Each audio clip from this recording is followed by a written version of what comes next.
Hi, welcome. My name is Rahul Rohila and I'm a BTech from Delhi College of Engineering with more than 4 years of experience in teaching. I have taught students who have cleared various exams like Olympiads, NTSC exams and also students who have got really good percentage in their board exams. मैं चाहता हूं कि आप मेरे notes जो मैं बना रहा हूं आप लोगों के लिए इसका भरपूर फायदा उठाएं और अपनी स्टडीज को एक नेक्स्ट लेवल पे लेके जाएं। इसके अलावा आपको मैं कुछ और इंटरेस्टिंग चीजें बता सकता हूं जिससे आपकी स्टडीज और आपके परसेंटेज एकदम से ऊपर बढ़ जाएंगे। तो अनअकैडमी प्लेटफॉर्म पर आपको बहुत सारे फ्री क्लासेस, फ्री क्विजेस और बहुत सारा मटेरियल मिलेगा जो इंडिया के बेस्ट टीचर्स ने आपके लिए बनाया है। अगर आप ये सारा मटेरियल एक्सेस करना चाहते हैं, आप क्लासेस में आना चाहते हैं, क्विजेस में पार्टिसिपेट करके अपनी रैंकिंग देखना चाहते हैं कि आप कहाँ स्टैंड करते हैं, तो आप उसके लिए अनअकैडमी की लर्निंग ऐप डाउनलोड कर सकते हैं या अनअकैडमी की वेबसाइट जा सकते हैं। उसके बाद अगर आपने रजिस्ट्रेशन एक बार कर लिया, अगर आप क्लासेस लेना चाहते हैं तो अनअकैडमी की स्पेशल क्लासेस जो फ्री क्लासेस होती है उनका नाम है स्पेशल क्लासेस, वो आप कर सकते हैं। बहुत सारे एजुकेटर्स अनअकैडमी के प्लेटफॉर्म पे हैं और बहुत ही मजेदार और फन प्लेटफॉर्म है ये। यहाँ पे बहुत सारे क्विजेस होते हैं और बहुत ही मजेदार यहाँ पे पूरा एनवायरनमेंट होता है। तो आप जो भी टॉपिक्स पढ़ना चाहते हैं, अगर आप क्वेश्चंस की प्रैक्टिस करना चाहते हैं, टेस्ट सीरीज देना चाहते हैं, ये सारी चीजें आपको क्लासेस के अंदर मिल जाएंगी। इसके अलावा अनअकैडमी के फ्री क्विजेस भी होते हैं जहां पे आप आके अपने टॉपिक्स को ब्रश अप कर सकते हैं, प्रैक्टिस और इंप्रूव कर सकते हैं और इसके अलावा अपनी रैंकिंग भी देख सकते हैं कि आप कहां स्टैंड करते हैं। और आपको बहुत सारी चीजें अनअकैडमी के प्लेटफॉर्म पे मिलेंगी। इसके अलावा अगर आप एक बैच ज्वाइन करना चाहते हैं, आप रेगुलरली पढ़ना चाहते हैं, उसके लिए आप अनअकैडमी का प्लस सब्सक्रिप्शन ले सकते हैं। उसमें आपको वीकली पता चल जाएगा कि आपकी कितनी क्लासेस होंगी, सारे सब्जेक्ट्स यहाँ पे पढ़ाए जाते हैं और आपको उसमें नोट्स और टेस्ट सीरीज भी मिलेगा। तो आप अनअकैडमी का प्लस सब्सक्रिप्शन भी ले सकते हैं या फिर आप फ्री क्लासेस में भी आ सकते हैं।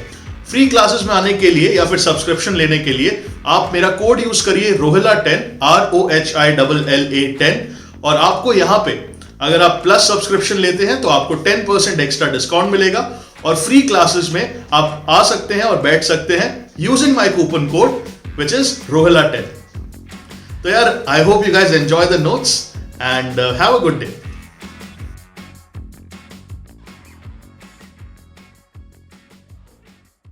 हाय गाइज, वेलकम। कैसे हैं भाई आप लोग? तो यार आज हम पढ़ेंगे chapter pair of linear equations in two variable class 10th। बहुत ही प्यारा सा चैप्टर है, मजा आएगा। Let's start. तो सबसे पहले यार मैं बात करना चाहूंगा कि भाई हमने 9th क्लास में इक्वेशंस पढ़ा था ना, लीनियर इक्वेशंस इन टू वेरिएबल। तो यहां पे हम पढ़ेंगे कि दो इक्वेशंस को अगर हम एक साथ लिखें तो उनको यूज करके हम सोल्यूशन क्या निकाल सकते हैं। जैसे अगर मैंने दो इक्वेशंस ली x + y = 33 and x - y = 5, तो अगर मैं इन दोनों इक्वेशंस का सोल्यूशन निकालता हूं उसका मतलब है कि वो वैल्यू x और y की जो दोनों इक्वेशंस को सैटिस्फाई करे, है ना। और अगर मैं इसको ग्राफ बनाऊं तो ग्राफ पे इसका मतलब है कि दोनों लाइंस जिस पॉइंट पे इंटरसेक्ट कर रही हैं उसकी x और y value will satisfy both the equations, है ना।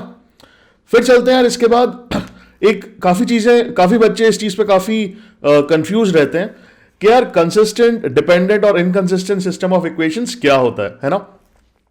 बेटा this is very simple, it's almost easy. So सबसे पहले शुरू करते हैं। दो इक्वेशंस लेते हैं, a1x + b1y + c1 = 0 और a2x + b2y + c2 = 0, क्या है ना। ABC, a1, b1, b1, a2, b2, c2 are some real numbers, है ना। अब सबसे पहला चीज मैं क्या करूंगा, मान लो a1 और a2 का जो रेशो है is not equal to b1 और b2 का रेशो। तब हमें दिखता है कि लाइंस है ना जो वो एक पॉइंट पे इंटरसेक्ट करती हैं, हमारे पास एक सोल्यूशन आता है। और ऐसे सिस्टम को क्या बोलते हैं, कंसिस्टेंट, है ना। सिस्टम इज कॉल्ड कंसिस्टेंट, तो ये हमेशा याद रखना और यूनिक सोल्यूशन आएगा। सेकेंड, अगर a1/a2 बराबर आता है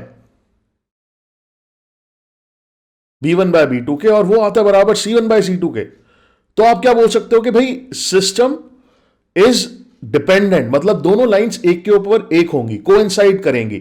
तो ऐसे इक्वेशंस को बोलते हैं डिपेंडेंट इक्वेशंस, और यहां पे सॉल्यूशन कैसे आएंगे, इनफाइनाइट। और जो तीसरा केस है उसमें है कि अगर a1 by a2 is equal to b1 by b2 और that is not equal to c1 by c2, तो फिर क्या होगा यार हमारे साथ, तब हमारे साथ सिचुएशन होगा कि लाइंस पैरेलल होंगी, हमें कोई सॉल्यूशन नहीं मिलेगा, और ऐसे सिस्टम इक्वेशंस को बोलते हैं हम इनकंसिस्टेंट सिस्टम। याद रखना बस, ऐसे सिस्टम को क्या बोलते हैं, इनकंसिस्टेंट, है ना। ग्राफ में कैसे बनाएंगे हम, ग्राफ में अगर मैं बनाऊं कोइंसाइडिंग लाइंस का सेकंड पार्ट में, तो एक के ऊपर एक लाइन, और पैरेलल लाइंस का ये है। चलिए लेट्स गो अहेड, आगे चलते हैं। आई होप आपको ये चीज समझ आ गई होगी। अगली चीज है भाई कि हम ग्राफ के थ्रू कैसे बता सकते हैं कि भाई इक्वेशंस का सॉल्यूशन क्या होगा। तो graphical method to solve equations, let's study this. तो यार मान लो मेरे पास दो इक्वेशंस हैं, है ना।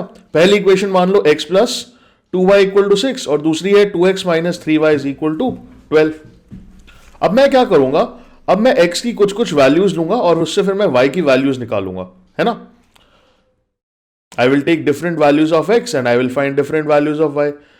अब जैसे अगर मैंने यहां पे पहली इक्वेशन में x को रखा 0, तो y क्या आ जाएगा, y आ जाएगा 2। और अगर मैंने x को रखा 6 और y को रखा 0, तो वो भी सॉल्यूशन आ जाएगा। सिमिलरली मैं दूसरी इक्वेशन का सॉल्यूशन निकालूंगा, तो उससे मेरे पास कोऑर्डिनेट्स आ जाएंगे, एक आ जाएगा 0,2 और 6,0 पहली इक्वेशन के लिए, और दूसरी के लिए आ जाएगा 0,-4 एंड 3,-2। अब मैं क्या करूंगा, अपना ग्राफ पेपर लूंगा, आपको ग्राफ पेपर मिलेगा एग्जाम में, उसमें आप अपने एक्स एक्सिस वाई एक्सिस बनाना और कोऑर्डिनेट वो मार्किंग कर लेना एक्स एक्सिस और वाई एक्सिस पे। अब मुझे ये पॉइंट्स ढूंढने हैं, 0,2 मैंने ढूंढ लिया, 6,0 मैंने ढूंढ लिया, दोनों को ज्वाइन कर दो एक लाइन आ जाएगी। सिमिलरली मैं 0,-4 ढूंढूंगा, फिर उसके बाद मैं 3,-2 ढूंढूंगा।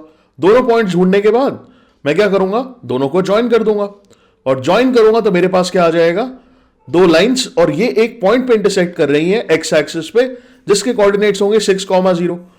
तो x की वैल्यू 6 और y की वैल्यू 0 दोनों इक्वेशंस को सेटिस्फाई करेगी, है ना। समझ आ गया।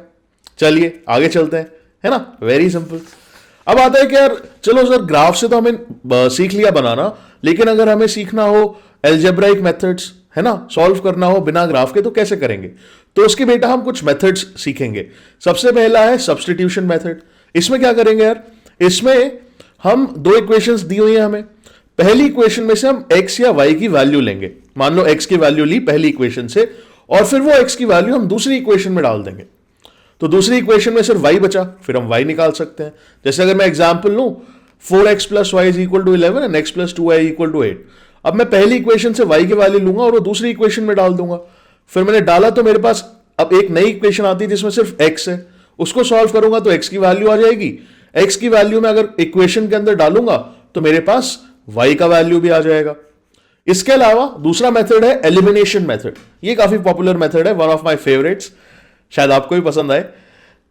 तो इसमें क्या करना है यार, इसमें हमें दोनों इक्वेशंस गिवन है, तो दोनों इक्वेशंस में कोई भी एक वेरिएबल पकड़ लो, x पकड़ लो या y पकड़ लो, और उनके कोएफिशिएंट्स को सेम बना दो।